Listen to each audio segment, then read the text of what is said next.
How's it going, everyone? David Hoffman with Behind the Catch Fence. We're here in Epping, New Hampshire for the NHRA New England Nationals. Now, honestly, it's our first time at an NHRA event, and let me say, it's like nothing I have ever seen before. Now, more on that in our next video coming up here soon. So let's get into the results of today's races. Eliminations just wrapped up not too long ago, and with that came 3 winners. Let's start off in the funny car category, where it was an all John Force Racing final between the legend John Force and the young gun Austin Prock.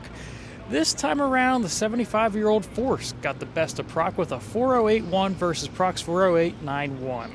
It was Force's 157th career funny car victory and the 3rd at New England Dragway.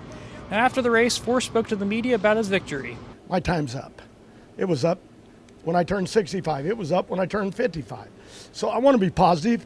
You'll see me here. I'll be here next year, and I'll probably be in a top fuel car. Okay? But what I'm saying is, I look at a young kid like Prock, and they have all that natural ability. So does Hagan. So does Caps. J.R. Todd, Wilkerson's kid out there, and all of them just have that natural. And it's a fight for me just to stay in the game. And it shouldn't be that way. And my team deserves better. Daniel Hood is doing a great job, and so is Cunningham. I teamed him up, and Fabrizi, and they give me a car that goes down the racetrack every run. And I haven't had that in years. Among other notable performances from earlier in the day, points leader Matt Hagan got knocked out in the first round to Ron Capps. It's obviously been a struggle for Capps so far this year. However, eliminating the reigning funny car champ, that RCM team seems to be getting closer to title form, even though a smoke of the tires 1 round later sent Capps packing against Daniel Wilkerson. Obviously, we talked, and I told you we got a new setup we're working on it, and it makes more power, and that's the idea. This time of the year, we're going to these tracks that are going to be literally today, the track surface was 130 degrees, which is insane to think about a 12,000 horsepower nitro funny car and trying to get those Goodyears planted. So we made great progress yesterday in the heat, Saturday, great qualifying runs, and then first round I have a huge matchup with Matt Hagan. Us and them, that's 3 of the World Championship cars the last 3 years. So big matchup, and that was huge for us. I just think, I haven't talked to Guido, my crew chief, but I believe it just had a brand new supercharger on it, probably made a little more power than he wanted.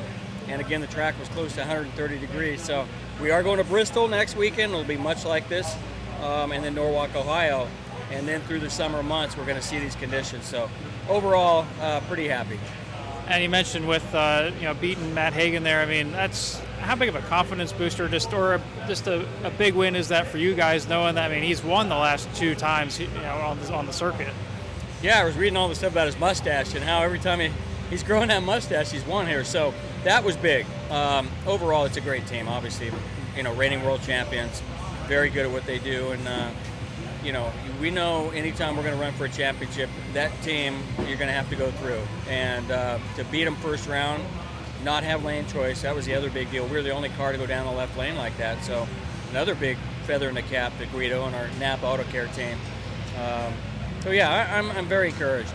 Now, moving on to the top fuel category, it was a classic matchup between last year's champion Doug Kalitta and 8-time top fuel champion Tony Schumacher. However, it was Kalitta who got the win in the end with a 3.802 at 332.92 miles per hour.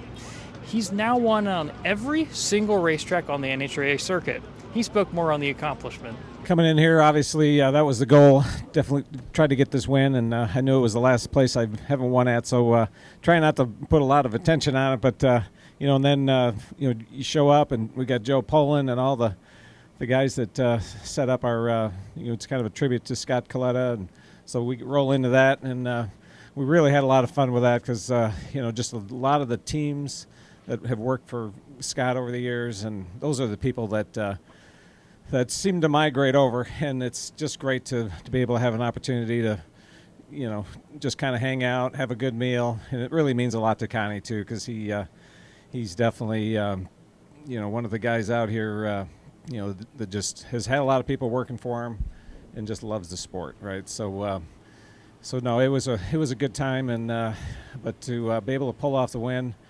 You kind of go in today. That was just something I was really wanting today was, to get this win, and obviously a tribute to Scott and everything else. That haven't had this opportunity. I've come here, even at Englishtown. That's where we used to have this get together, and but to actually be able to pull off the win today is super special. Now, earlier in the day, Schumacher got the win in the semifinals over Clay Millican. On the flip side, Kalitta outgunned his teammate Sean Langdon in the semis to reach the finals by 0.02 of a second. And also, even prior to that, 3 of Top Fuel's biggest names all got knocked out in the first round. I mean, that included two-time champion Brittany Forrest, 3-time champ Antron Brown, and points leader Justin Ashley. Now, obviously, it's been a rough stretch for Forrest as she's failed to qualify 2 weeks ago in Chicago, and then this week, first round knockout. Now, finally, Pro Stock featured Troy Coughlin Jr. against 6-time champion Erica Enders.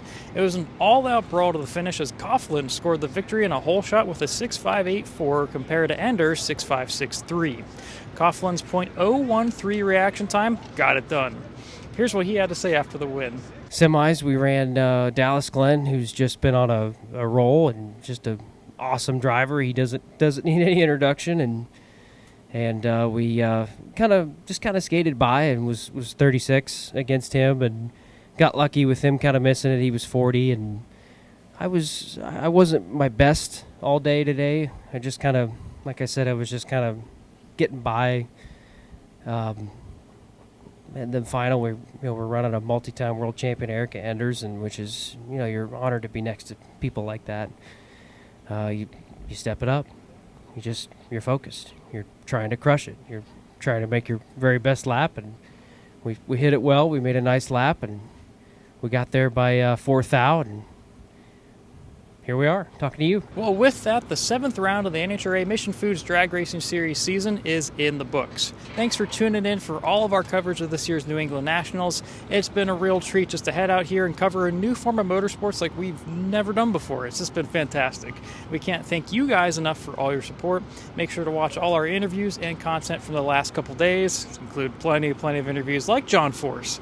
I also wanted to give a shout out to all the incredible PR people in the series. They were the X factors in helping to make all these interviews happen and the weekend as a whole.